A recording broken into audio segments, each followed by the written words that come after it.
అందరికీ నమస్కారం.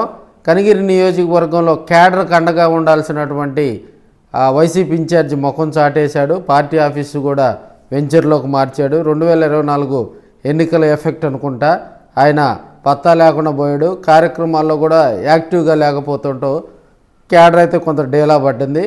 ఇదే క్రమంలో కూడా కొత్త ఇన్ఛార్జి ఎవరు వస్తారని చెప్పి కూడా కొంతమంది అయితే దీర్ఘంగా ఆలోచిస్తూ ఉన్నారు.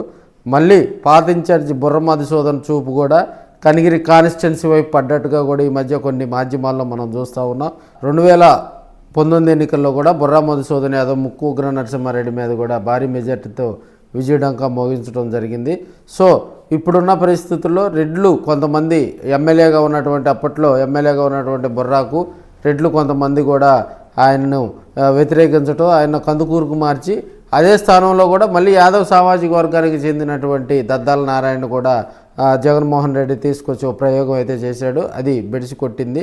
సో కన్నులు ఒట్టబోయినట్టుగా కూడా వైసీపీ అయితే సైలెంట్గా ఉంది. ఇప్పుడున్న పరిస్థితుల్లో కూడా రెడ్లు సామాజిక వర్గానికి సంబంధించినటువంటి వ్యక్తికి గనక వైసీపీ ఇన్ఛార్జి ఇస్తే ఎలా ఉంటుందని కూడా కొంతమంది ఇప్పటికే జోరుగా చర్చించుకుంటున్నారు. ఇదే విషయాన్ని కూడా అధిష్టానానికి కూడా కొంతమంది ఆ రేసులో ఉన్నటువంటి రెడ్డి సామాజిక వర్గానికి సంబంధించినటువంటి వాళ్ళు కూడా అధిష్టానానికైతే సిఫార్సులు పంపడం జరిగింది.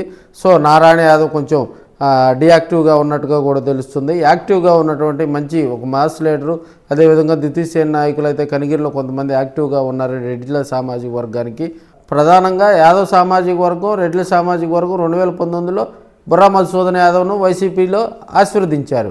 అయితే 2024 వచ్చేటకి అక్కడ సమీకరణాలు మారినాయి. ఇప్పుడు అక్కడ స్ట్రాంగ్గా ఉన్నటువంటి ఆ పార్టీని మళ్ళీ గాడిలో పెట్టాలంటే ఈసారి రెడ్ల సామాజిక వర్గానికి కనుక సీటు కనుక కేటాయిస్తే కొంత వైసీపీలో కూడా రెడ్లు యాక్టివ్ అవుతారని కూడా కొంతమంది అయితే చెప్తా ఉన్నారు. ఎందుకంటే 2024లో జరిగిన పరిస్థితి కనుక చూస్తే కొంతమంది కూడా తెలుగుదేశం పార్టీకి కూడా ఆ వైపుగా ఉన్నట్లో కూడా తెలుస్తూ ఉంది. సో రానున్న రోజుల్లో కూడా ఇక్కడ రెడ్డి సామాజిక వర్గానికి ఎవరి లెక్కలు వాళ్ళే ఉన్నాయి.